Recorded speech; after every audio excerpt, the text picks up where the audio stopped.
अस्सलाम वालेकुम गाइस, आज हम बनाएंगे मुरमुरों का पोहा। ब्रेकफास्ट में खाते हैं जो बहुत ही टेस्टी बनता है। सिंपल आसान रेसिपी है, आप भी बनाइए खाइए घर में। यूट्यूब के चैनल को लाइक करें, सब्सक्राइब करें, शेयर करें। मेरा यूट्यूब पे चैनल है। Hayat şaşırtır hep zaten. Ben gittim öyle derken, hiç umudum kalmamışken bir güneş parlar bazen. Hayat şaşırtır hep zaten.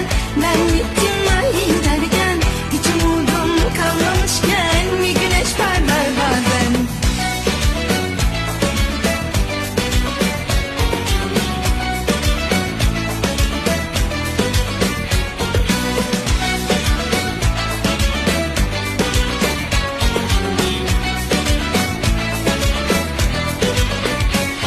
Yolcu benim madem, yollar nerede?